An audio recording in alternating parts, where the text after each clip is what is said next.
Tell me, yeah, what's going on? Oh.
Yeah.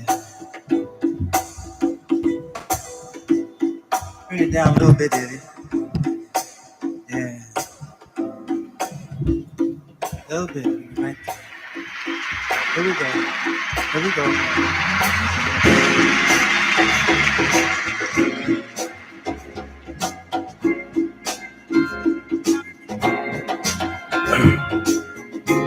Hey, baby, what you know good? I'm just getting back what you knew I would. Boys, hey, when will it end? When will people start getting together? Things will never get better. The newspaper print. What else is new, my friend? Besides what I read, can't find no work, can't find no job, my friend. Money is tighter than it's ever been. Woo! Hey man, I just don't understand what's going on across this land. What's happening, brother? Hey, I wanna know. Things still get down where we used to go with things. Now more come when the bitter. Do you think they have a chance? Can tell me, friend, how in the world have you been? Tell me what's out. I want to know what's in. Woo! What's the deal? What's the deal, man? What's happening? What's happening, brother? What's happening? What's happening? I want to know what's happening. What's happening, my man? Been gone a long, long time. Now I'm back on the scene. What's happening, brother? What's happening? What's happening? What's happening, brother? What's happening? What's happening? What's happening? What's happening? What's happening? To another Conrad, I'm your host, Reverend Conrad Tillard. Pardon me, and if you are tuned in to Conversations with Conrad, I'm very grateful that you have decided to take some of your time this evening to be with us and to share in what we have to share with you. We've got a lot to talk about this evening, but As you know, we on Conversations with Conrad, we come to you not from the narrow and doctrinaire right, but nor do we come to you from the equally narrow and doctrinaire left. We come to you from a common sense perspective rooted in the wisdom of our ancestors, our forebearers, our antecedents, the sage wisdom, and the mother's wit.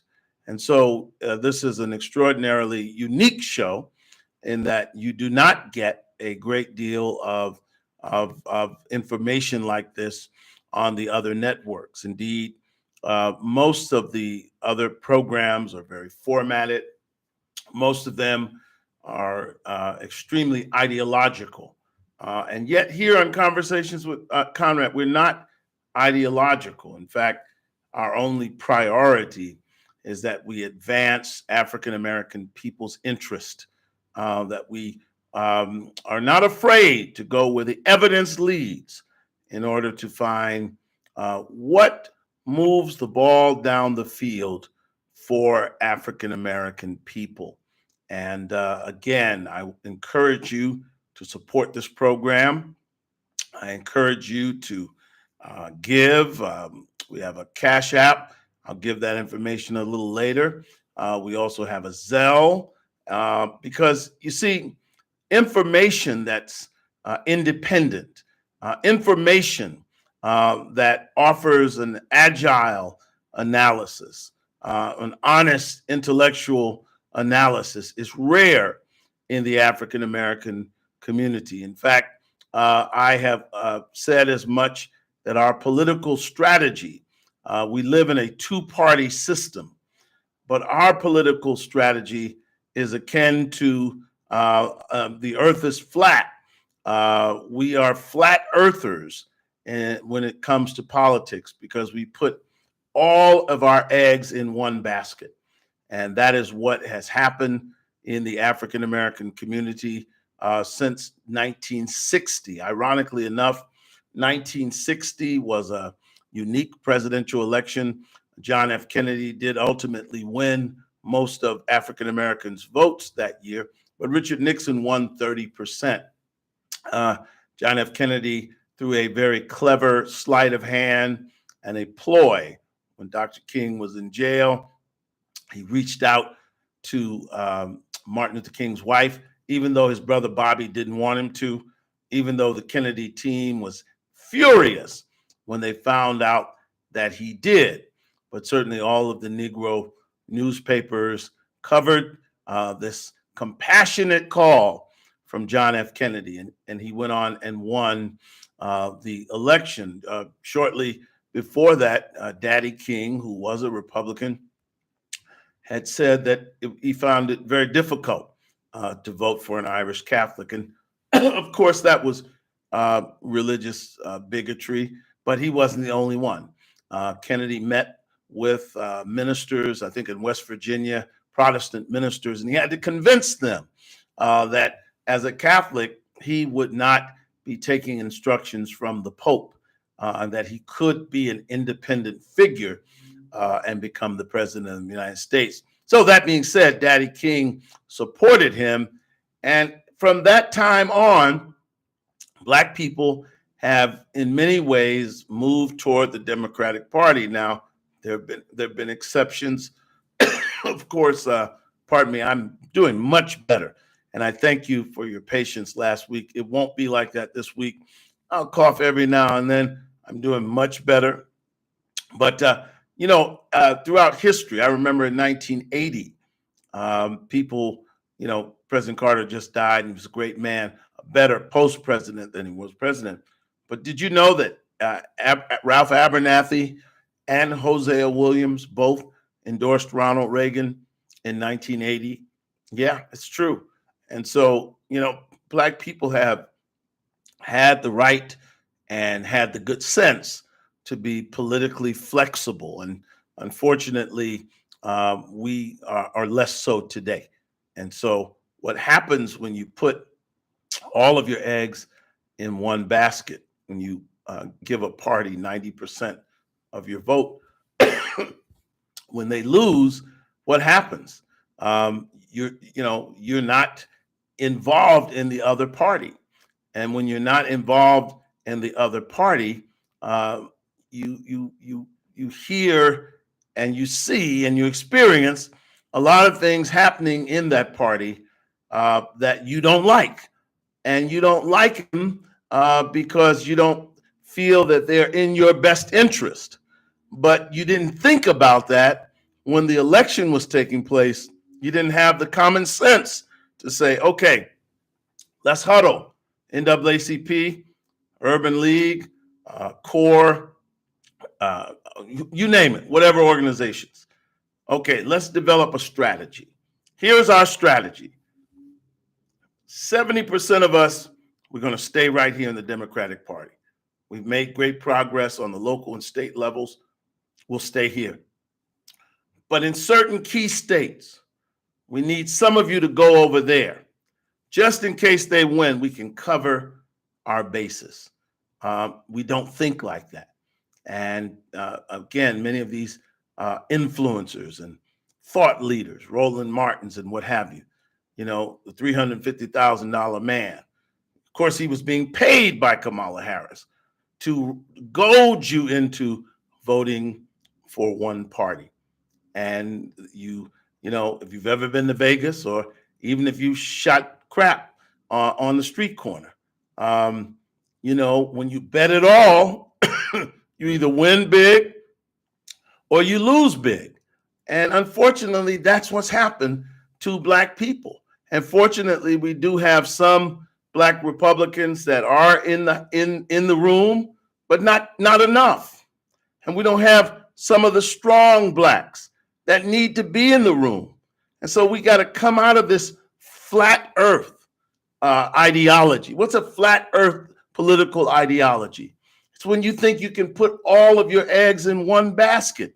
It's just ignorant. It doesn't make sense. And it will not yield anything other than frustration. That's why Angela Rye is crying. That's why people feel broken and discouraged. That's why people are literally calling each other. I heard one of these thought leaders the other day said someone called him and said, I need you to help me. Well, if we had more common sense and political sagacity, we would cover our bases like other groups do. Other groups are not really concerned about who wins. Who is in the presidency is it's important because the two parties have a very different view. The Democrats are a big government party, but the Republicans are a small government party. And so one of the things that we're facing now is Trump and being advised by Musk and this Doge department. They're cutting. And of course, the federal government is one of the largest employers for African Americans. And of course, that's problematic on the face of it. Booker T. Washington would cringe at that factoid. Elijah Muhammad would cringe at that factoid. Mr. Garvey would, because, as far as the Republicans are concerned, the federal government is not an employment agency. But that being said, Black people have got to become more aggressive and active in the free market. And I think that's one of the things that we're experiencing now in terms of our anxiety, in terms of our difficulty. But that being said, if we were in the room when these conversations were taking place, we could make a case and an argument for why African American participation in the government economy, in the employment in the government is so high, because in many instances, the government was more open to African Americans since the 1940s, as opposed to the private sector. But we're going to get to all of that this evening. But I want to start out this evening by celebrating Black History Month. And of course, we're in the third day of Black History Month. And let not your hearts be troubled. We should never, ever be worried or troubled by reports that certain government agencies are doing away with these sort of celebrations. I've read conflicting reports. Dr. Martin Luther King and all federal holidays are untouched by some of these mandates. But some of these government agencies will be stopping the celebration of Black History Month, Holocaust Week, Women's History Month. And at the end of the day, as troubling as that may be to some, and I can understand when you become accustomed to it, when the government gets to a place where it recognizes these milestones, accomplishments, it's important. It's something that we should certainly be proud of. But what we have to understand is that Black History Month is our celebration, and it is incumbent upon us to make sure that we celebrate Black History Month, not just 1 month, but 12 months out of the year, 365 days a year. So if this agency or that agency doesn't officially celebrate it, it does not mean that we cannot. Doesn't mean that the trade associations in the government, Blacks in Government, and other organizations cannot celebrate Black History Month independently, cannot put on Black History Month programs. That's our duty to tell our story, and we should preserve that story, protect that story. And I will say this also, we should not confuse anything or mix anything with Black History Month. This has been my argument about critical race theory. This has been my argument on intersectionality. Leave Black History Month in its own special place. One of the things that I had to understand about the Jews, and later I grew to understand this, they know that their oppression is not the only oppression that has ever taken place in the history of the world. It's not the only genocide. But they coined the phrase the Holocaust to specifically refer to their oppression. And what I'm saying is, as Black people, we've got to get to the point where we understand that our role is to protect, preserve, and to advocate first and primarily for our people. There's an old expression, do well so that you can do good.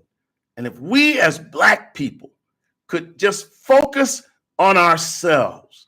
I saw where Mayor Baraka is over in Newark. Now, with all of those poor people in Newark, all of the homeless people, all of the Blacks that don't have jobs in Newark, he is priding himself on fighting for immigrants. Well, if you're fighting for legal immigrants that are citizens of the city of Newark, New Jersey, I understand that. But it seems like he wanted to show the Trump administration that we're going to fight for immigrants. And my question is, don't you have enough to do? Don't you have enough to do? The disenfranchisement, the economic malaise in that city when it comes to African-American men, African-American women, people who have formerly incarcerated, homeless. So we have to focus on ourselves. I mean, there's nothing wrong with that. And that doesn't mean that our shoulders aren't broad and that our tent is not big. Of course, anyone who is a citizen, a part of our community, I do not agree with the FBA ideology.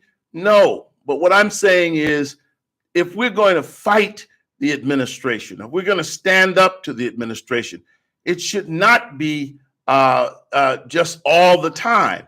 And if the president of the United States and the border czar have focused on getting rid of criminals and people who are here illegally, particularly those who have committed crimes, then to me, that's not a fight that we want to engage in. We don't want to die on that hill. There are too many important things. In fact, the Biden administration, the Obama administration, all administrations have been deporting people. In fact, Obama was called the deporter in chief. And so, sometimes you can just fight, just to fight. And as far as I'm concerned, if the focus is on those who have committed crimes, if the focus is on those who've committed crimes in their home country, or those who've committed crimes, especially since they've been in this country, then that's an area that we should be in agreement with the national government. We should not be fighting. And so I saw that there was an article written sort of contrasting Mayor Eric Adams with Ras Baraka. And I'm going to talk about Mayor Adams today. One of the things that you have to understand about Mayor Adams is that he was like all the rest of the Democratic politicians. When the immigrants showed up in New York City, he was there on the first day. And he said, New York doesn't treat immigrants like Texas does. That's before he understood. That's before he understood how the overwhelming weight of illegal immigrants coming into the country could actually strain the resources of a city. And that's how he got into a fight with the Biden administration, because he said, hey, President Biden, immigration is not a state issue. It's not a city issue. We should not be spending New York City dollars. We should not be spending New York State dollars to take care of immigrants. He said, we're happy to do it. And I know this mayor had an elaborate operation, not only at the Roosevelt Hotel, but all over the city, providing services, providing culturally responsive food, providing medical care. I mean, you name it. The immigrants, the migrants had it, but the rubber met the road, and the budget was strained to the point of breaking. And the first job of a mayor of a city is to take care of his citizens, her citizens, to take care of the residents, the legal residents of that city. And so Mayor Adams, like all the rest, began to understand the complexity of the migrant situation. Pardon me. And he asked the federal government to do their part and make sure that the migrant situation was resolved. And of course, he was told, be a good Democrat. And of course, I believe, and many others believe, that it ultimately resulted in legal troubles for him. And hopefully and prayerfully, those legal troubles will not manifest themselves, and perhaps that case will be dropped, and Mayor Adams will be able to go on and continue to provide leadership in this city. He's done a great job. African Americans in this city have continuously been represented. He has appointed African Americans of every gender at every level of city government. And he's also supported the rise at very high level positions of African American men and women. And so, we who remember our first mayor, Mayor David Dinkins, of course, back in the late 80s and early 90s, Mayor Dinkins was a different kind of mayor. Of course, he came from the bourgeoisie. He was a very polished man. Howard University, the Riverton, Uptown Harlem, and in many ways, as the first, Black people did not have the level of access that we have had under this current mayor, Mayor Eric Adams. And one of the things Black folks have got to do We've got to learn to appreciate what we have. You know, the mayor you know is better than the one that you don't know. And Mayor Adams is very accessible. Mayor Adams is a man of the people. He is a blue collar mayor, his own reference point for himself. He came up in the police department, so he is very accustomed to and understands very much what the majority of New Yorkers go through: working class, middle class people, blue collar people. And that's certainly an asset. That's certainly an asset.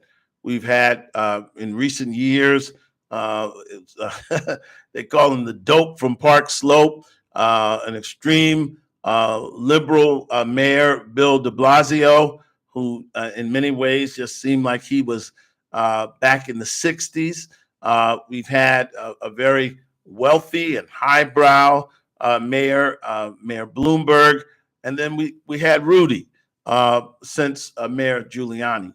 And so we have not had a mayor like Eric Adams that's accessible, that is just a phone call away. We have not had a mayor that can go into the ethnic enclaves of Brooklyn and Queens and there find support, not only from the Black people from the South and from the Caribbean, but also members of the Jewish community, members of the Arab community, members of the various ethnic groups here in New York City. And of course, Black people throughout this city know that we have constantly seen faces of African Americans in prominent positions. So why would you change horses in the middle of the race? Why would you give up all of that access? Why would you give up on someone that has, been a fighter for us? I mean, I've known Eric Adams for over 30 years. When he was a police officer, he was a sergeant, a captain. He was fighting then. And so I'm urging African Americans, I'm urging working class New Yorkers to understand that he's had a lot of headwinds in front of him, an increasingly progressive city council and state legislature that would not take a responsible position in many ways on the crime situation. There needs to be reform on the bail reform. I supported bail reform. Bail reform is important in theory. It's an equalizer. It's about people not being held on Rikers Island or in other jails merely because they can't make bail. And of course, about 10 to 15 years ago, a young man by the name of Khalif Broder spent 3 years on Rikers Island because he could not afford bail. And and he ultimately took his own life. And it made us realize that we've got to do something about this bail situation. The person of means should not be able to bail out when a person who doesn't have means has to stay and wait on a trial. And so bail reform was, we were all excited about it. We encouraged our legislators to vote for it, and we thought it was a good thing. And I think by and large it is. But we did not anticipate that it would be recidivist criminals, the same criminals that would be committing crime after crime after crime after crime, and then being let out to commit more crimes, okay? And so we have to, as Black people, I just want to say, I'll get to the tariffs in a minute. I just want to say that, Mayor Eric Adams deserves our support. And I hope that we will get behind him. I will tell you that with a progressive city council and a progressive state legislature, the worst thing in the world we need is a progressive in City Hall. It will devastate the wealth of African Americans in this community. Some of their policies in terms of property owners are draconian. It will sap the remaining wealth from Black New Yorkers, and it will speed up the exodus of Black New Yorkers from this city. And Charles Blow talks about the reverse migration, but I will tell you, it will speed it up if we put a progressive in office. We need a moderate. We need a common sense Democrat who is able to look at the complexity of the issues facing New Yorkers, who can work with the housing community, the property owners, the developers, because it's basic economics. The reason why the rent is too damn high is that there are too many regulations. You can't build housing.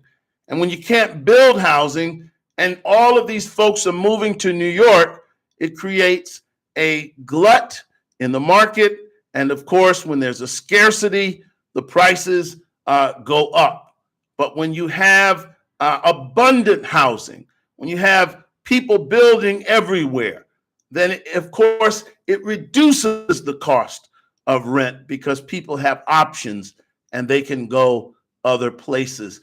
Shai Shiesty says all Black people moving to Atlanta and North Carolina. Look at the last 30 years. Yes, they're moving there, but there's some things that are happening there that are slowing that down, because in many ways the housing market is skewed all over the country. In Atlanta, and it used to be in North Carolina, you could buy a single family home.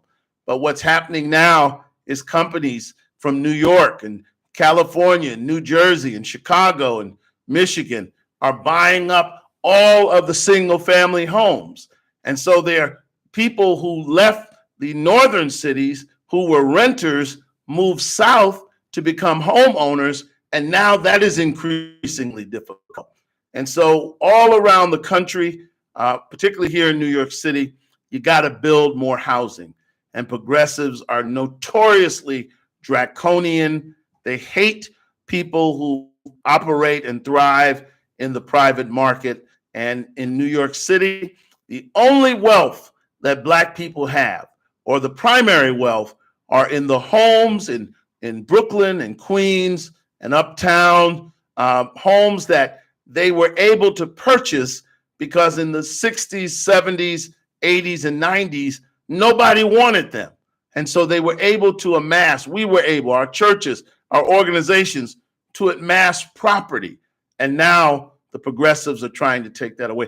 That's why you need a mayor like Eric Adams. That's why you need a common sense Democrat. You need someone that's not afraid to say, if you break a bottle over somebody's head, if you rob Miss So-and-so, you need to go to jail. I'm telling you right now, you need to go to jail. And if you get out on bail reform and you get caught again up in Target, you need to go to jail, and this time you don't deserve bail. See, we need common sense folks, and that's what Eric Adams represents. Shai Shiesty says, we're running out of space. We're going to have to move towards upstate, unfortunately. Well, we're not running out of space. What's happening in New York City is because of the state legislature and too many progressives in the legislature, it makes it difficult for people to build housing.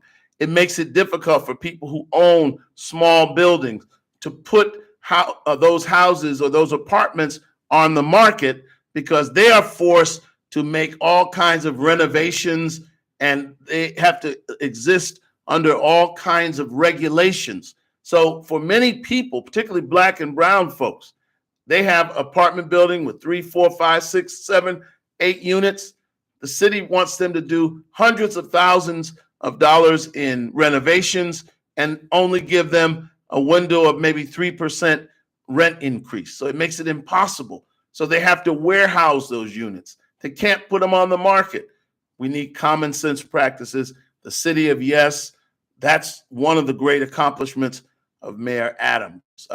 So again, stay the course. That's my advice.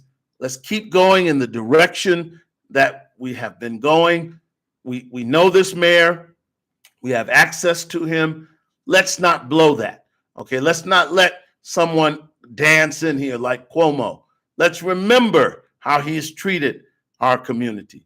Let's not allow one of these ideologues. I have to say this, and some of you may not like it, but it's true. New York City, in the last 30 years, did well under Mayor Dinkins, did really well under Rudy, and did really well under Bloomberg.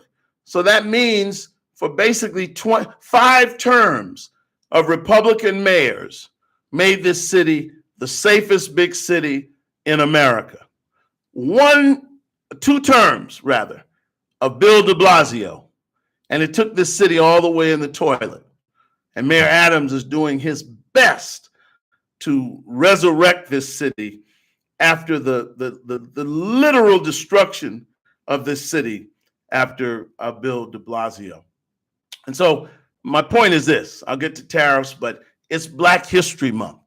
And I don't want you to allow anyone to make you feel insecure. I don't want anyone to make you feel that, President Trump, first of all, has recognized Black History Month, and that's very important. Let me read his proclamation. By the President of the United States of America, a proclamation. Today, I'm very honored to recognize February 2025 as National Black History Month. Every year, Black History Month is an occasion to celebrate the contributions of so many Black American patriots who have identified, shaped our nation's history. Throughout our history, Black Americans have been among our country's most consequential leaders, shaping the culture and the political destiny of our nation in profound ways. American heroes such as Frederick Douglass, Harriet Tubman, Thomas Sowell, Justice Clarence Thomas, and countless others represent what is best in America and her citizens. Their achievements, which have monumentally advanced the tradition of equality under the law in our great country, continue to serve as an inspiration for all Americans. We will also never forget the achievements of American greats like Tiger Woods, who have pushed the boundaries of excellence in their respective fields, paving the way for others to follow. This National Black History Month, as America prepares to enter a historic golden age, I want to extend my tremendous gratitude to Black Americans for all they have done to bring us to this moment, and for many future contributions they will make as we advance into a future of limitless possibility under my administration. Now, therefore, I, Donald J. Trump, President of the United States, by virtue of the authority vested in me by the Constitution and the laws of the United States, do hereby proclaim February 25th as National Black History Month. I call upon public officials, educators, librarians, and all of the people of the United States to observe this month with the appropriate programs, ceremonies, and activities.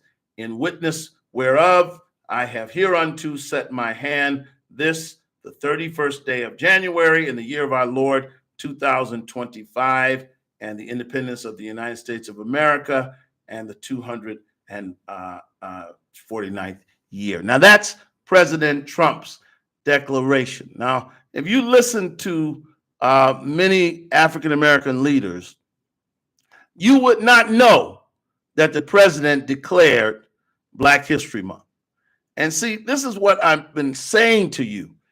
You got to understand, some of these leaders have a vested interest in upsetting you, getting you riled up.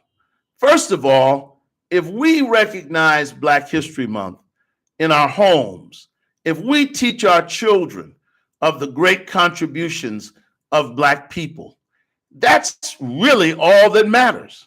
And certainly it is in America's interest, and it shows America's good sense. It clearly showed the president's good sense to understand that this is not a white country. This is a country that's made up of immigrants, legal immigrants, and those of us who were brought here illegally as slaves, okay? And that this country was made up of the peoples of the earth.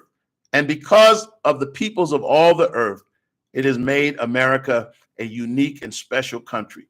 And certainly no people has had a unique experience like we have in this country. And so there are many whites who do not understand what Black History Month represents, and it's our job to teach them. It's our job to teach someone like Elon Musk. He is not, he's from South Africa. He doesn't know the importance of Black History Month, and we have to engage folks like him in teaching them, and we have to be resolute and firm. But we also have to respectfully engage the political process, the administration, and advocate for ourselves. Jabia says, yes, Conrad, do it at home. It will improve self-esteem and self-worth. That's where it starts. Because if we lift up our legends, if we lift up those who made a difference, then of course, not only does it make others lift them up, but it lifts us up. And the more we're able to achieve, the more that we as a people are able to rise up as dignified people, standing on the shoulders of David Walker, standing on the shoulders of Sojourner Truth and Harriet Tubman, standing on the shoulders of Bishop Henry McNeil Turner, standing on the shoulders of Daniel Hale Williams, standing on the shoulders of, the countless figures that we remember during Black History Month. And it is not for others to determine who is worthy of recognition during Black History Month. It is for us to determine. And of course, when you all were trying to tear the statues down of Southern Confederates, when you were obsessed with tearing down statues, I said, don't tear down statues. I said, let's use this opportunity to erect more. Let's say to America, you always recognize Dr. King, but you don't want to recognize Malcolm. You don't want to recognize Garvey. You don't want to recognize Elijah Muhammad. You don't want to recognize the Panthers because you say they said this, they did this. Well, your people said and did things too. And if you can recognize them, then we got to tell the full American story. Yeah, we had some racist politicians. We had some racist generals. And we had some Black folks that were born in the 1800s, born in the 1920s. They caught hell from a racist society.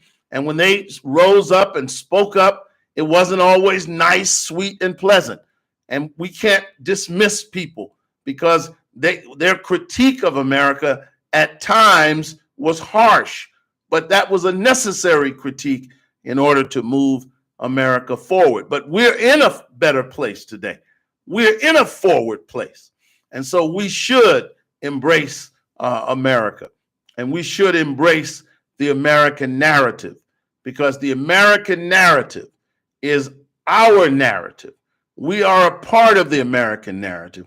We made America become the country that it ultimately would become. In the Revolutionary War, we were there. Crispus Attucks, the first man to die in the Revolutionary War, was a Black man. And throughout the history of this nation, we've been there. And of course, the Civil Rights Movement was the second American Revolution. It opened up the doors for all of the people who were left out after the first revolution. The first revolution was great if you were a white man, and if you're a white woman married to a white man, you couldn't go to work, but you had all the privileges. But the second Civil War was the Civil Rights Movement. Second Revolutionary War was the Civil Rights Movement and the Black Power movement. And that's what made America open up and become a fair place. Well, it's our job to tell that story. We can't expect Elon Musk. We can't expect bureaucrats in Washington to know that story. We have to tell that story. and we have to advocate in both parties. See, if more blacks were in the Republican Party, when they start talking about we got to get rid of this, we got to get rid of that, we would be there to say, no, this is too important. I heard where they had taken the Tuskegee Airmen out of the training manuals in the Air Force. And I know I got on the phone. I got on the phone raising sand, and I'm sure a lot of other people did as well. The Tuskegee Airmen, that's not about DEI. That's not about critical race theory. That's about American patriots that fought, bled, and died. That's about Black excellence. That's about Black patriotism. Men that gave their lives in the cause of the American war effort in World War II. And to take them out was wrong. To even think about that was wrong. And that's what we have to do. No party is above our critique, and no party is beneath our engagement. And so we've had to fight the Democrats to get what we wanted. Now we just have to do it in the Republican Party. We've got to be there. Number one, I'm encouraging people who live in Republican areas, you join that party. If you live in a town where the predominant political party is the Republican Party, you join that party. You be involved, and you be a Black man, a Black woman, and you represent our interests. You make sure our voices are heard. You make sure that they see us and they think about us. And that's the greatest mistake that our civil rights leaders have led us into, leading us into one party. And when we lose big. And that's what's happened today. And now they spend a lot of time trying to upset Blacks. They just want you to be upset. They just want you angry. So every day there's some Trump outrage of the week. I mean, why do you care that ICE is rounding up someone that has committed crimes, that has committed violent acts? That's not something that we should be concerned about. In fact, that's something we should support. Now, that's different than our neighbor. That's different than someone that has come here legally. That's different than someone who's even an asylum claimant, and they're waiting to go to court, and they're waiting to present their case. I need asylum for this reason or that reason. But people who have committed crimes, people who have come here for nefarious purposes, when terrorist acts take place, Black folks die too. We die too. And so we can't always look for a fight. Sometimes we've got to understand that these things are policies and positions that we should support as well. People are upset with Trump right now because he's been threatening tariffs. And, Trump is a businessman. He's a negotiator. He's a negotiator, okay? And, one of the things that he's done, even with the immigration, Jabba says, no, wait in your home country and Zoom your hearings. Well, Trump is negotiating, again, the stay in Mexico policy, and he's trying to negotiate with some of the countries on the border or in Latin and Central America where those kinds of relationships can take place, that they can help facilitate those who want to come to the United States and claim asylum. That's a very special and unique sort of status. And generally it speaks to someone who's being persecuted in their home country because of their religion, because of their ethnicity or their sex. It's not a general sort of claim that can be made by people simply because they're coming to America because they want a better way of life. That's the normal immigration process. See, a lot of Black folks don't understand that. That's the normal immigration process. That's anyone can apply to immigrate to the United States. But when you come as an asylum seeker, you have to meet a specific criteria. And that's not a criteria that most folks are going to meet. And so those who have come here, but they're really economic refugees, those folks are probably going to have to go back. And of course, it's sad. And of course, I wish everyone could live in a country as prosperous as ours. But unfortunately, we have American citizens that we have obligations to meet for them. And those people are our people. These are people that are going to be dependent on Medicaid and Social Security and other entitlements. And so we have to be concerned about that. The other thing that does, if you can get so excited about people being kicked out, if Ras Baraka and others are going to defend people's right to stay in this country, then we should never, ever do anything but say how great this country is. Because if you can expend energy to defend people's right to stay here, then you got to be able to admit yourself that this is a great country. And then we should focus on the opportunities that we could have through unity, through coming together, pooling our resources together, engaging the free market. That's what we should be focused on, okay? And ask yourself the question, why are all of these people coming here? And when a president stands up and says that he wants to put America first, okay, as an American citizen, why would you resent that? Why would you reject that? Why is that problematic? If he plays hardball with Canada, if he plays hardball with Mexico, okay, if he plays hardball with China, why does that bother you? If he's saying, listen, we've got to stop the cartels from bringing fentanyl into this country. People are being human trafficked. That's the part that upsets me, is that we're not even using common sense.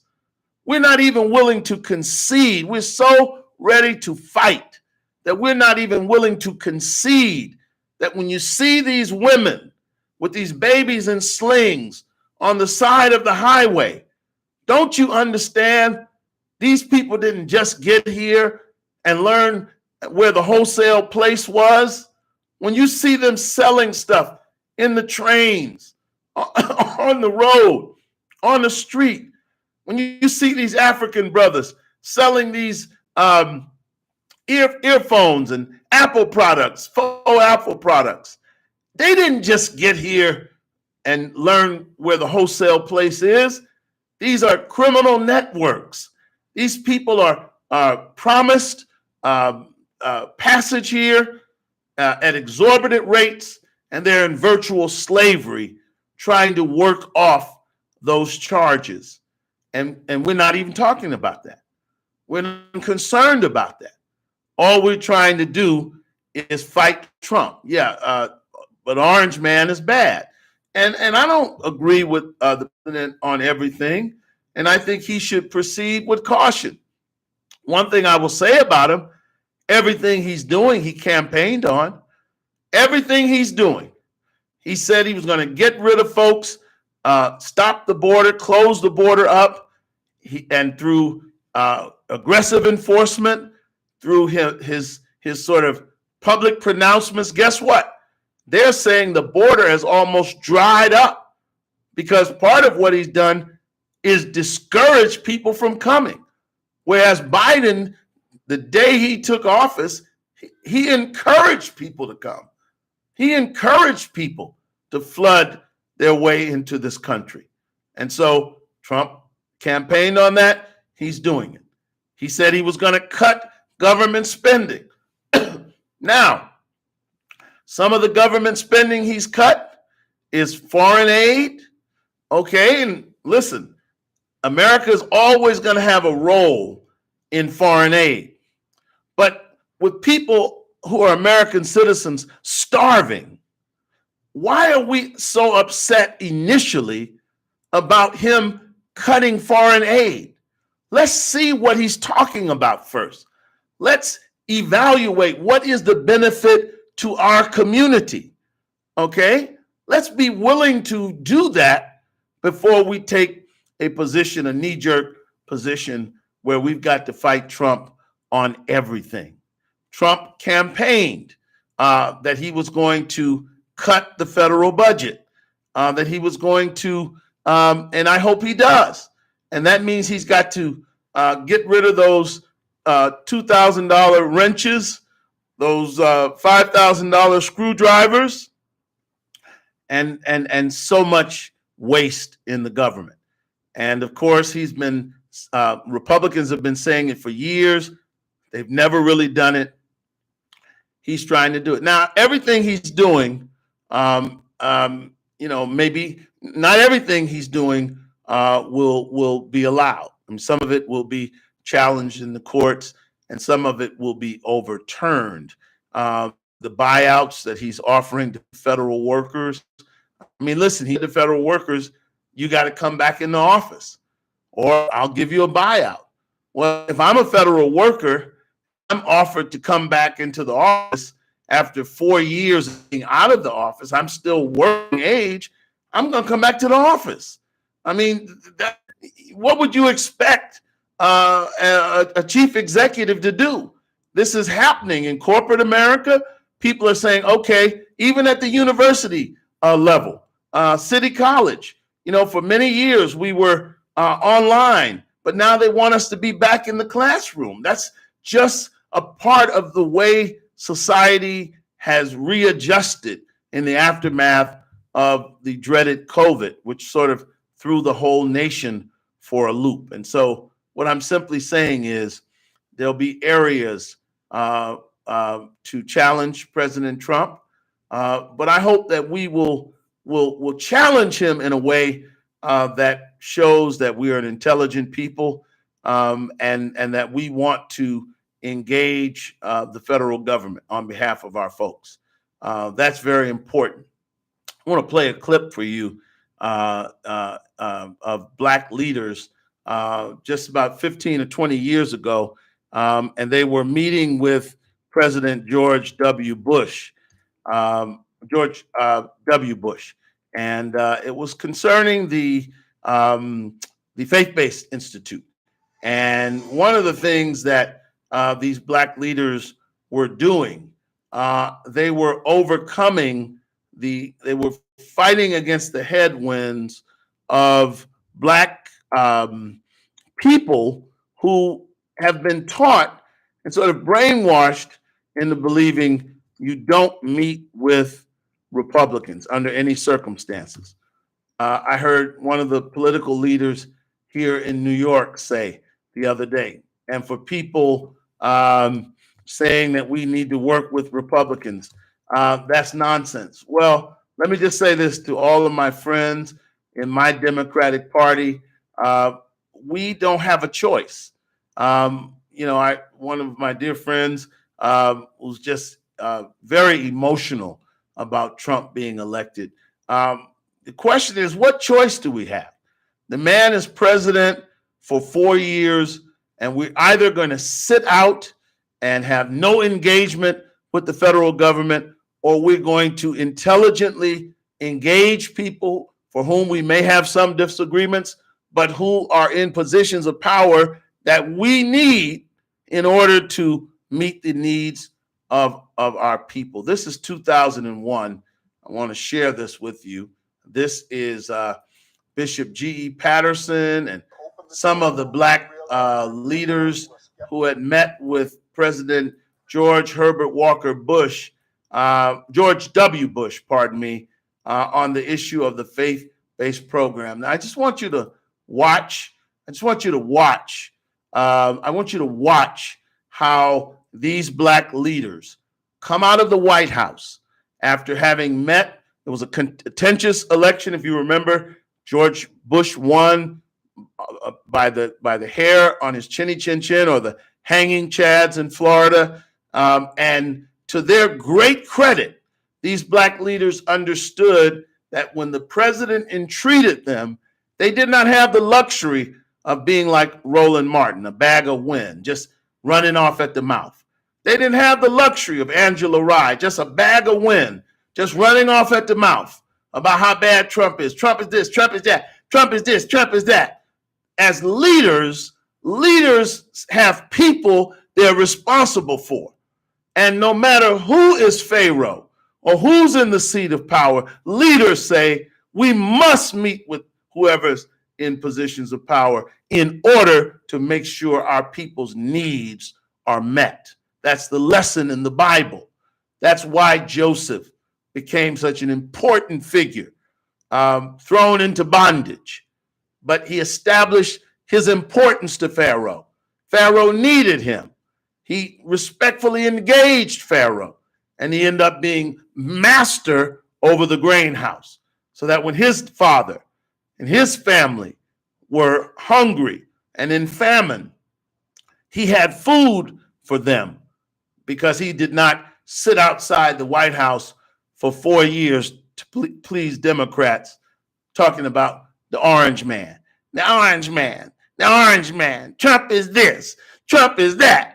You know, like in 7th grade, just, playing the dozens, trying to come up with more ways to say how bad Trump is. I want you to listen to these black preachers, and we have to be like this today. Let's go back to 2000 and listen to the great Bishop G.E.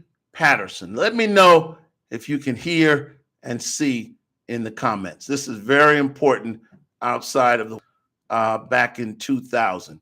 Please let me know, see, and hear the very important historic message.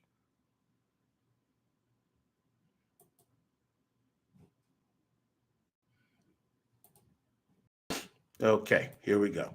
Also at the White House today, several religious leaders from around the nation met with President Bush to discuss his faith-based initiatives program, as well as other issues. Following the meeting, they stopped outside the White House to speak with reporters.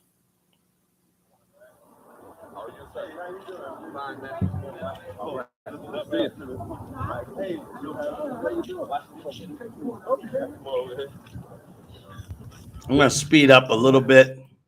I'm the presiding bishop of the Church of God in Christ.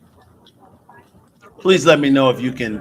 The president met with a group of leaders in order that he might share his heart with us concerning the faith-based initiative. And we felt that it was quite an interesting meeting. And I'm thoroughly convinced that the president is sincere in his desire to reach into the communities, especially African-American communities, to help those who are less fortunate and disenfranchised.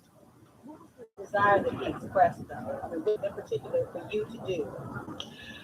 Well, as you know, basically, social programs have been the property of various governmental agencies and non-religious organizations.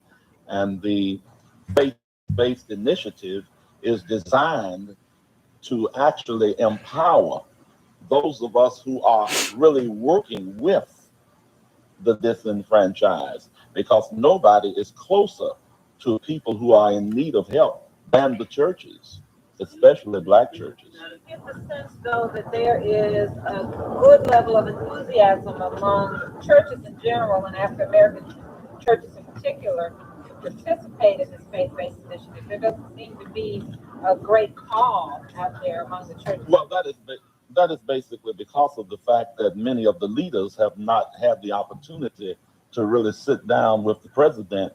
They have only heard what various critics have said. The only way to really get the straight of the program is to hear the person who has designed it and hear his heartbeat. Patterson, I hope you heard that. particularly somewhat Bishop G.E. identified with Patterson historic was moments. very, His predecessor, very your convention is considered clear. Roosevelt gave perhaps his greatest speech during when he was president. Do you think this president can establish the same kind of relationship with your denomination and others in the African American community? I believe that once our church and all of the other traditionally African American churches get the opportunity to hear his heartbeat and hear from their leaders as to how we have been impressed by him, I think that we will see something different in America. We may see the African American community for the first time since Abraham Lincoln supporting a Republican president. Wait a minute. Let me ask you this. You say that, but recent polls just show, especially for some of the ministers, Reverend Reed in particular, how can you say that when recent polls just show 75% of African Americans don't favor this president? I didn't vote for him myself, and most of us did not vote for him, but he is in office. And the one thing we must learn, the African American community cannot afford to sit still for 4 years or 8 years with our fingers crossed waiting for a Democrat. My. Life goes on. You heard that. You heard G.E. Patterson say that we as African Americans cannot sit by for 8 years with our fingers crossed hoping for a Democrat. Now, this is in 2000. This is Bishop Frank Madison Reed, the great AME bishop. Bishop G.E. Patterson. This is Robert Michael Franklin, who at the time was the head of ITC. These are intelligent leaders, but I think you're right, Jabba. Today, the so-called leaders, because of the internet, the bullying, the rampant socialism in our community, they would be called coons and Uncle Toms. And that's why I welcome it. I welcome you to come with these half-baked ideas. I welcome you to come on my program, Tomming for Democrats, trying to call somebody a Tom because they say, wait a minute, your master's out of power. So we can't sit for another 8 years until they get back in office. We've got to deal with whoever's in power. I welcome you. See, you won't call my program like that because I'm already prepared to deal with this nonsense. And that's why they won't talk this stuff in front of me, because I have a historical context. I understand that there's no way, even biblically, if you call yourself a preacher, call yourself a Christian, don't tell me anything about Shadrach, Meshach, and Abednego, because they worked with Nebuchadnezzar. But the only thing that they told Nebuchadnezzar, and that's the only thing I would tell Trump, that I will work with you, I would talk to you, I would help you understand what the needs of African American people are. That's what Shadrach, Meshach, and Abednego did. The only thing they said is, I'm not giving up my religion. I'm not going to worship you. I'm not going to bow down and worship you. But in terms of working with you, respecting you as the president, I have no problem doing that because that does not conflict with my religion. I am a U.S. citizen, so I don't want the president to fail. I want the president to be successful, because if he's successful, we're successful. If he can get a great deal and twist old Canada's arm and Mexico's arm and Europe's arm, why are you happy about these countries taking advantage of us? Do you understand we've been taking care of Europe since World War II? Do you understand that we finance in many ways France, Germany, Great Britain, Japan? Like, why should the American people suffer and American taxpayers bear the burden of these countries when they're fully capable of financing themselves? And because we have a president in office that is saying that, certainly he's unorthodox. Everything about the man is unorthodox. Probably has to do with the fact that he's never held any political office other than president. And maybe that's a good thing, because maybe he's not tainted. Maybe he never learned to play the game. Maybe he's not a bureaucrat and he's coming in with a sledgehammer. He's coming in with an axe, and some of that stuff is going to be reversed. Okay, some of the bodies that he's unearthing, he's going to find out that the checks and balances in this country and some of these political institutions are very entrenched. But you have to admire a man attempting to do what he said he was going to do, to set the ship aright. And that's what he was elected to do. Now, the Democrats have been rather cynical, saying, has he brought the prices down? Well, he's only been in office for 2 weeks. I mean, come on, let's face it. He's only been in office for 2 weeks, and certainly after 4 years of bad energy policies, 4 years of inflation, 4 years of spending, the economy is a mess. And of course, it's going to take some time, and hopefully he will be successful. But I will tell you this, Black folks, you don't lose anything by supporting the man, because guess what? If he's not successful in 2 years, when the midterm elections are up, all you have to do is look at the condition of the country, and you'll say we're either in a better place than we were 2 years ago, or we're in a worse place.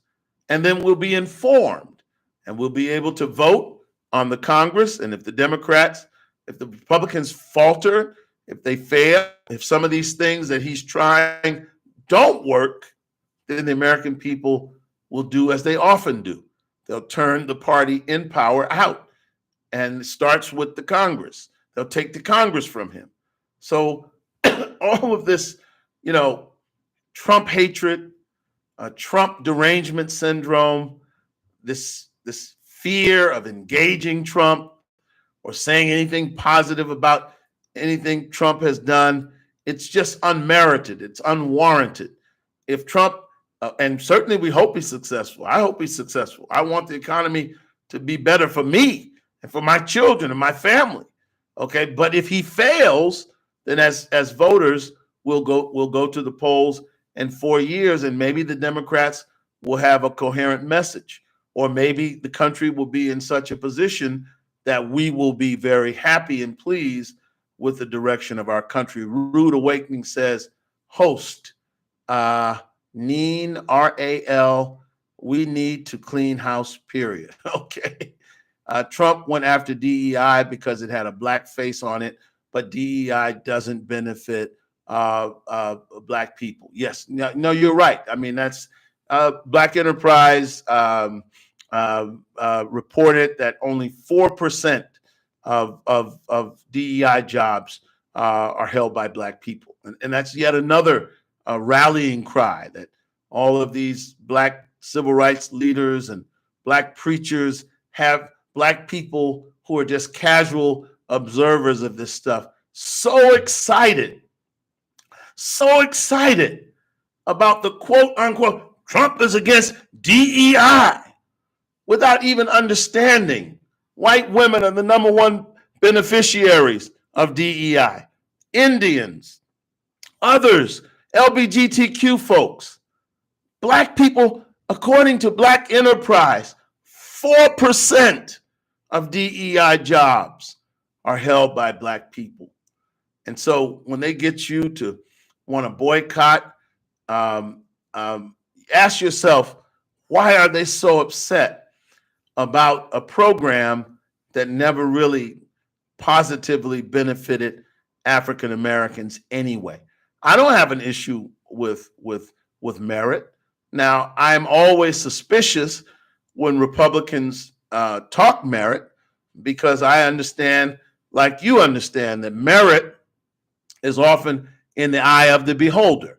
Okay, when you look at Trump's picks for his cabinet positions, pardon me, some of the folks are very qualified by traditional standards, people like Marco Rubio. Some people not so much. But I think every president has the right to hire people that they have confidence in. But I would not accept the argument that Pete Hegseth is, out of all the people in the world, the most qualified person to do that job. No, that you can say, Mr. President, that he's the most qualified to you, or you're most comfortable with him, or simply that's my choice.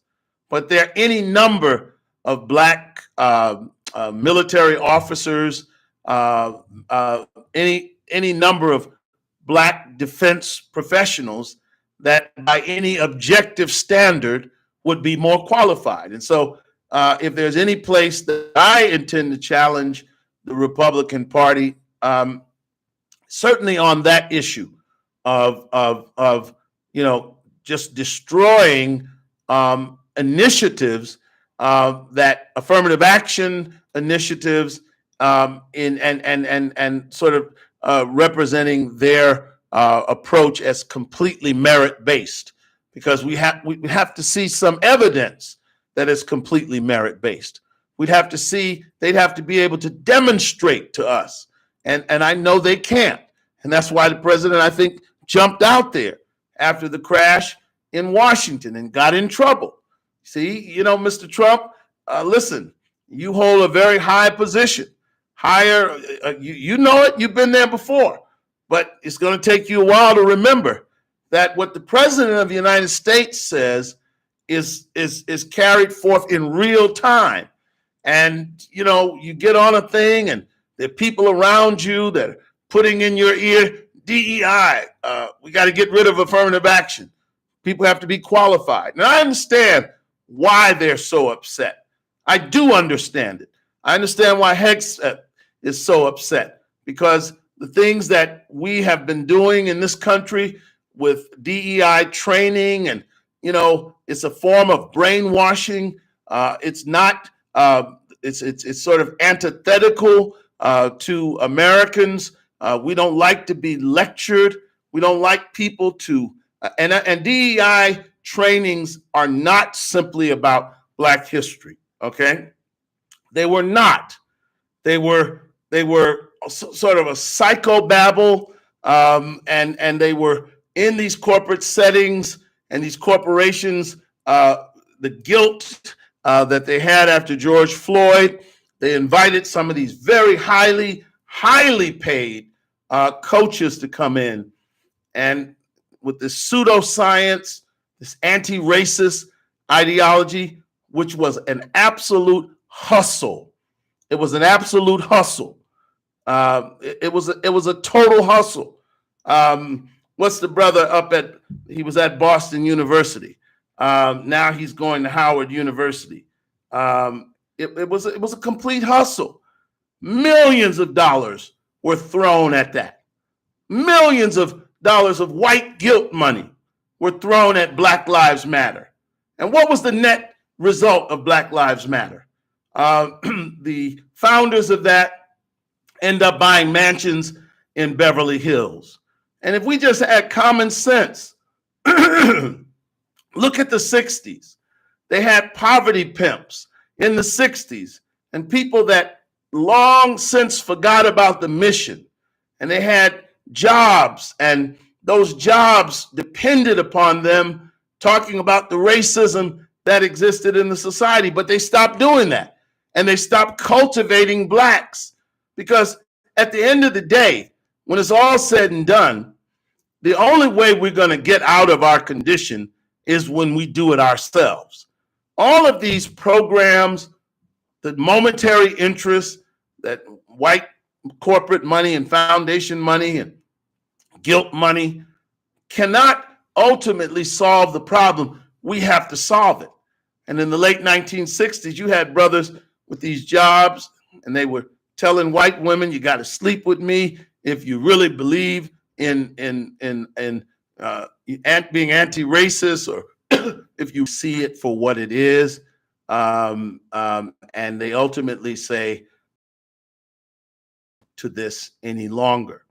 And some of the DEI professionals are upset. Yes, it was nice work if you can get it. But of course, people are not going to pay to be yelled at. People are not going to pay to be told that they're constantly engaging in microaggressions.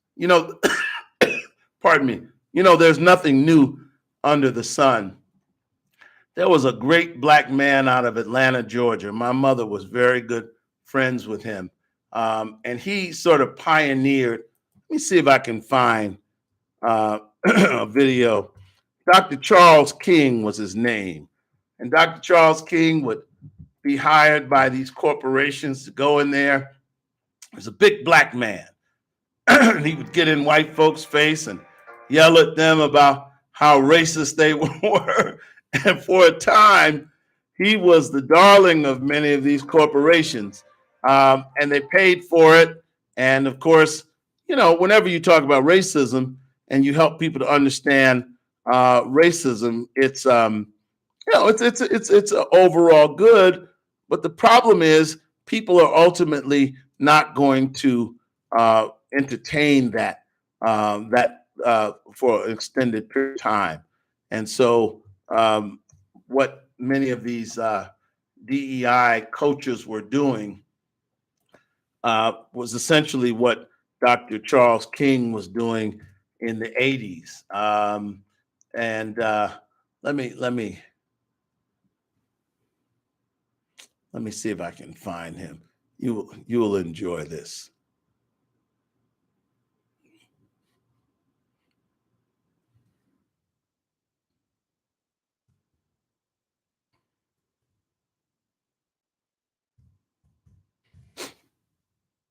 It is 7:44. Yeah, this is this is Dr. Charles King. He was a great advocate for anti-racism, and this is he sort of created the template for what, pardon me, some of these folks are doing today. Rude Awakening says the indigenous American money is the most valuable money on the planet. We have to learn how to use our economic power. You're absolutely right. You're absolutely right. You're absolutely right. What is merit-based? Well, I agree. I mean, as I just said, Valerie, merit-based means the people in power get to say who has the merit. And so we have to, number one, as a people, we have to qualify. We have to prove our excellence, all right? But we also have to not be dependent on these institutions and the subjectivity that comes along with being dependent on these institutions, okay? Let's listen to Dr. King for a second, because he is the originator of what some of these folks are doing today. An equal opportunity. So therefore, they are victimized by systems that prefer or have the largest applications or larger jobs for whites. Please let me know if you can hear and see this. Means is right, and still they still complain. But he had very wonderful, I mean, he would get in folks' face, he would yell, and for a time, a great number of white corporations would bring him in. But like anything else, okay, I guess it ran its course. Here he is again. Let's see if we can find Dr. King in rare form. I'll do that next week. But my point is, my brothers and sisters, we've got to think differently. We've got to think differently. Now, I'm not altogether in agreement with my good folks from FBA in the sense that I do believe in the diaspora. I do believe in our engagement with our brothers and sisters that are a part of our community. But I do understand their point is that we cannot spend all of this energy. We cannot alienate the United States government unnecessarily, fighting for every cause and neglecting the cause that we are primarily responsible for. Ras Baraka's responsibility are to the citizens of Newark, whether they are white, black, brown, Portuguese, but those are American citizens, and those are people who voted for him, people who pay taxes, and people who are residents of that city. Okay? It is not his responsibility, nor should he be fighting for people who are in his community. I remember several years ago, right there in Newark, a young black man and young black girl were murdered by an illegal group of Latin gang members in a schoolyard. They were just gunned down, okay? And so let's not act like, as African Americans, we don't have the right to say that some of these folks have been terrible toward us. And if they're terrible toward American citizens, they don't need to be here. There was a young woman yesterday from China, and she's a student on a student visa, and she's been protesting, and they changed her status, and they're going to send her home. Well, listen, I understand. I support an American's right to free speech. Any student on a campus that wants to protest, I totally support their right if they're an American citizen. If they're not an American citizen, then they're not guaranteed the freedoms and the rights that an American citizen is. And so we have to be able to delineate. Our ancestors may be from Africa, but FBA is not Africa. It's okay. I don't want to get into that argument tonight. Let's stay focused, because I want to get to this Democrat conference down in Prince George's County. Now, the Democrats apparently this weekend got together, and boy, I tell you, they got together, and it did not look pretty in terms of what the Democrats would have to offer going forth. Let's look at what happened down in D.C. or the Washington area over the weekend. Okay, so these are some of the highlights from the Democratic gathering this weekend, and where a new DNC chair was elected. The majority in order to win. Let's look at this, because they did not look very impressive, to be very honest with you. And it seems to me that in many ways they're doubling down on the very issues and personalities that caused them to lose the national election. But let's look at it. All right.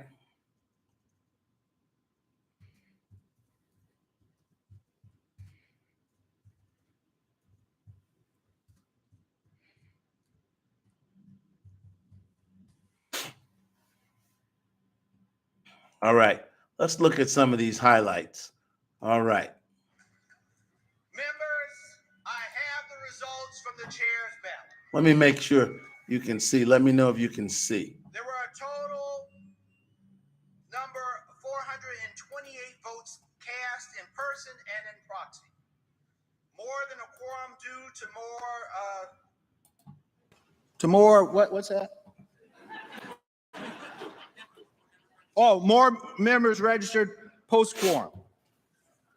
The majority in order to win, 214. Ken Martin, 246.5 votes. Ben Wickler, 134.5 votes. Martin O'Malley, 44 votes. Abstain, 4. Faj Shakur, 2. Jason Paul, 1. And no votes cast for Hathaway Snyder Williamson. My friends, with 246.5 votes, Ken Martin is now the chair of the Democratic National Committee.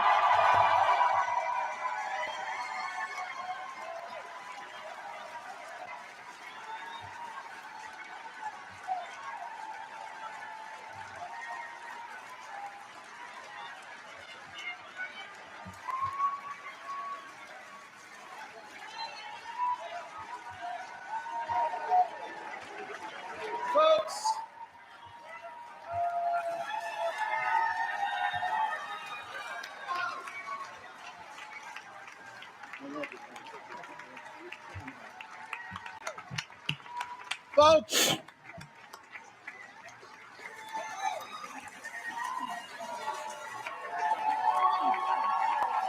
for my friends,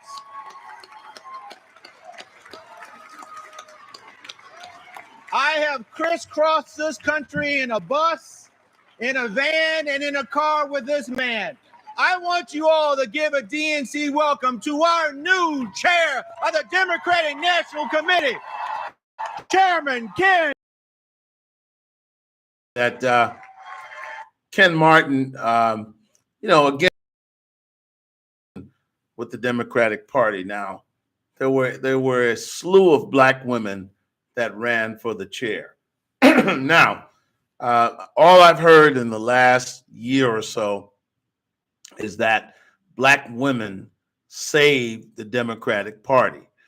In fact, I've heard that the last 2 election cycles, black women saved the Democratic Party. And yet, none of those women that ran received the requisite number of votes to be the new DNC chair.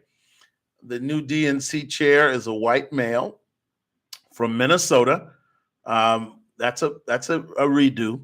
The vice presidential candidate running with Kamala Harris was Tim Walz, a white male from Minnesota. The whole slate is primarily a white slate. You have Boggs, who's a young man that was in one of the school shootings. He's emerged into an activist. He's a young white male. Okay. You have primarily whites elected into the leadership positions of the DLC of the Democratic Party, and one African American male out of Philadelphia is a part of the LBGT community. And so, the Democrats just went through a national election where the American people said the sort of gender identification, identity politics is not what we're interested in. Now, this is what Latinos said. This is what whites said. This is what 20% of blacks said. This is what people of every ethnic group in America said.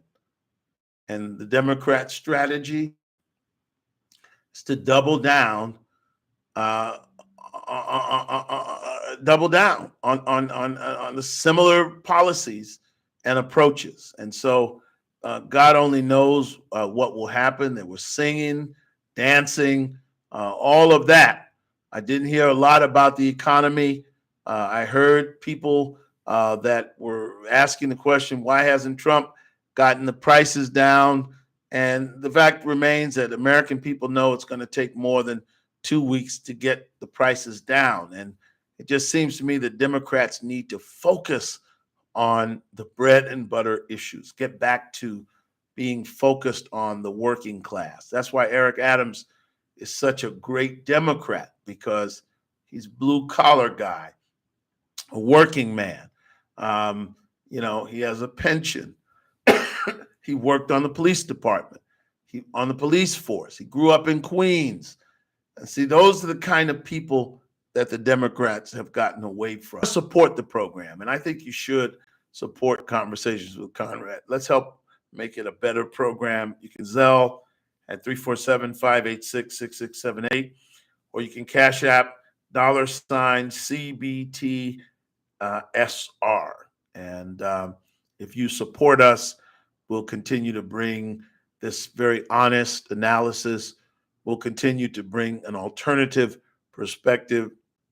As I said earlier, I won't be afraid. Even if the first man over the hill gets shot, I'll take the bullets for you, and I'll free you to be able to say what we all know to be the case, and that is Black people aren't any different than any other group in America. We are American citizens. The national government is our government. We're going to pay taxes for the next 4 years. We, as Reverend Jesse Jackson said, we live in faith, but we live under the law. So it just doesn't make any sense for us to say, I'm not going to talk to Mr. Trump, or as G.E. Patterson said today, we can't sit around with our fingers crossed waiting for a Democrat. We've got to engage starting tonight. And so whether it's on your local level, on your state level, your federal level, you get involved, no matter who's in the City Hall, the State House, or the White House. We are not afraid. Part of not being afraid is to be able to, speaking truth to power means you can't be afraid of people in power. And there's no reason to be. With respect, let us approach our national government. Let us petition them and let them know what our needs are. And let us advocate for our poor and suffering people. That's the job for Ras Baraka. That's the job that he should be doing. That's the job that Mayor Adams is doing. And that's the job that any responsible politician is doing, fighting for their voters, their constituency, the people for which they are principally responsible. The federal government has to determine what our immigration policies are. That's a federal issue. Okay, a mayor like Brandon Johnson over a city with as many problems as Chicago has. Okay, he shouldn't even be talking about this issue.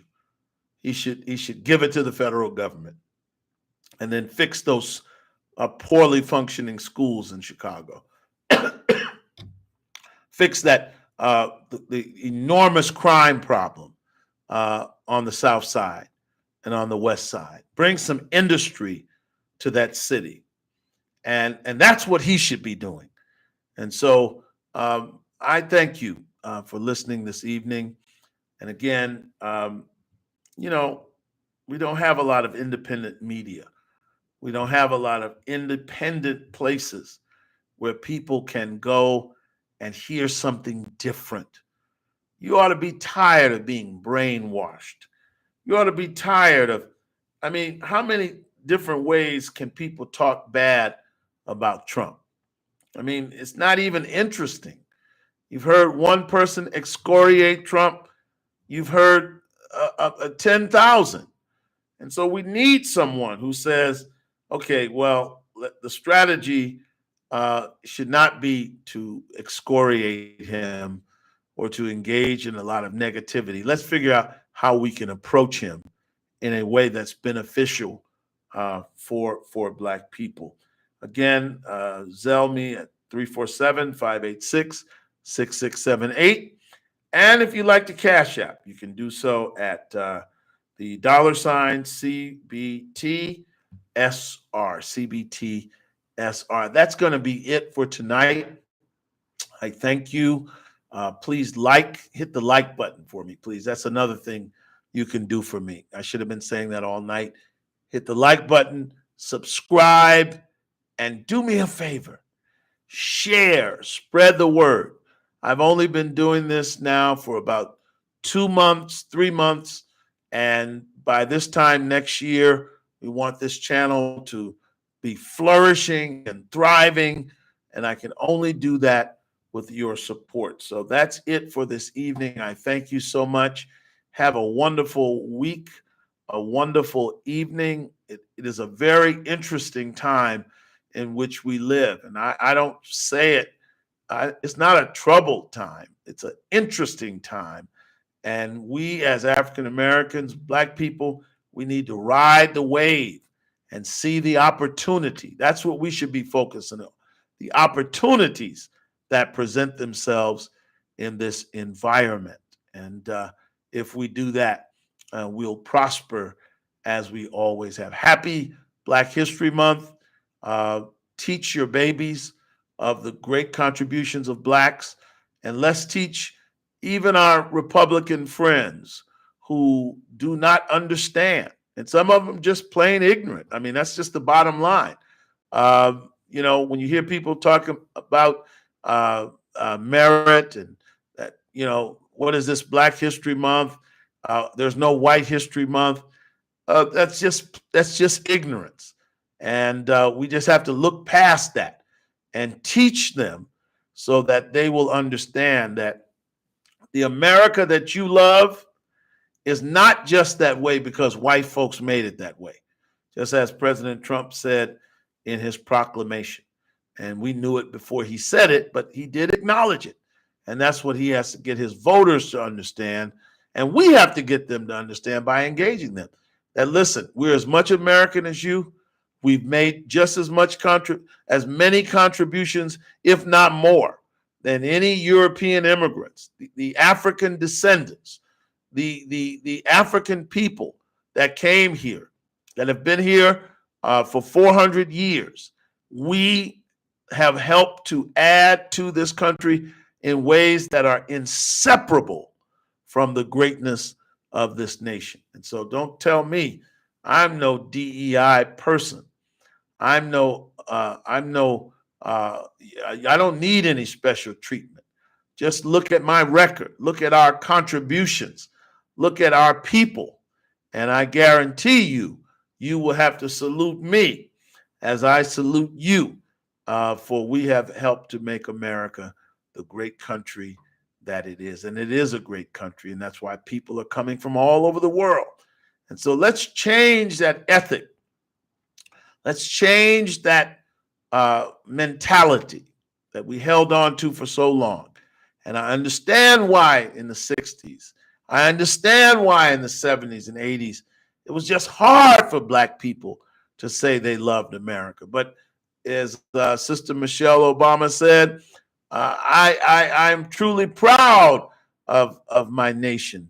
She said the night, I think, or around the time her husband was elected. And we should be proud to be Americans. We should be proud to be in this country, not because it was perfect, but because our ancestors helped it to go a mighty long way and to form a more perfect union. And we'll continue to do that, not by disengaging, by engaging, talking to every president, every Congress, and saying, we're here. You can't forget about us. We're not going to put our head in the sand. Okay, we didn't vote for you, but you're the president for all people. And we're willing to respect you and work with you. And you work with us, and maybe next time you'll get some more votes. It's a negotiation. That's what we have to do. Good night. God bless you. Until next week. It's been Conversations with Conrad. Not from the right, not from the left, but common sense from an African American perspective. The sage wisdom of our ancestors, the mother's wit of those that went before us and paved the way for us to be who we are. I'm going to end tonight with a beautiful, beautiful, beautiful rendition of Lift Every Voice and Sing.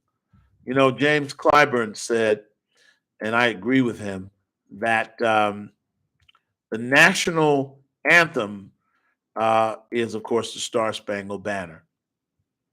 But we should be advocating for the national hymn of the United States to be Lift Every Voice and Sing. And, we sing this in our churches and we sing it in schools. And of course, James Weldon Johnson and his brother John Roseman Johnson penned these wonderful words. And, one of the mistakes we make is that when we sing it, we sing just the first stanzas. And that's a tremendous mistake because the story of our people are written in these verses. I'm going to end tonight with a beautiful version of this performed by Kim Weston. And I want you to look at this film, brief presentation, and I want you to consider all of those who went before us, who struggled, who've made a way for us. And that's what makes me love Black History Month. That's what makes us honor Black History Month. Because when you see this film, and I want you to show this to your children, you will see what our struggle has been all about.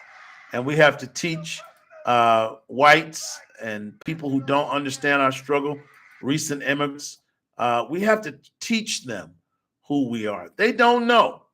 And it's our job to teach them. And we will teach them. And we'll teach them first through our understanding of our greatness. And then that's how we will teach them. But we've got to know who we are and be proud. So let's end tonight on this wonderful version of Lift Every Voice and Sing from Wattstax back in the early 1970s. Look at the graphics.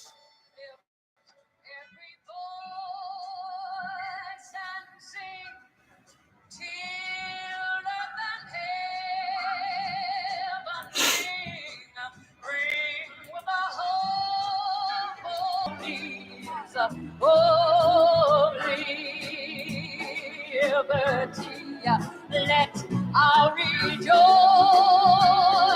rise as the living sky. Let it resound loud as the rolling sea. Won't you sing it with me, everybody? Sing a song full of the faith that the dark past has taught us. Sing a song full of the hope that the present has brought us. Facing the rising sun of a new day begun. Let us march on till victory is won.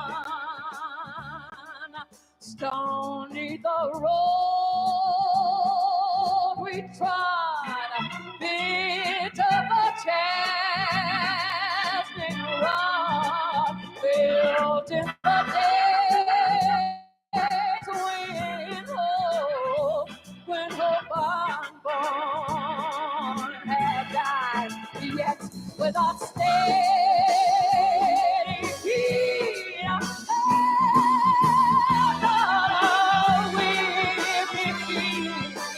come to the place in our Father's house. We've got some difficult days ahead,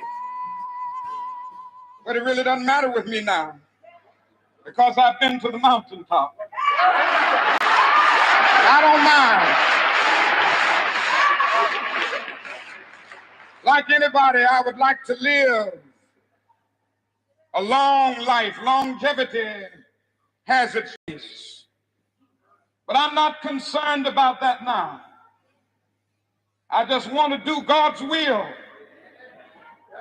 And He's allowed me to go up to the mountain.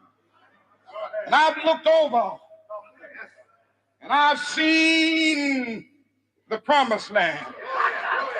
I may not get there with you, but I want you to know tonight that we as a people will get to the promised land.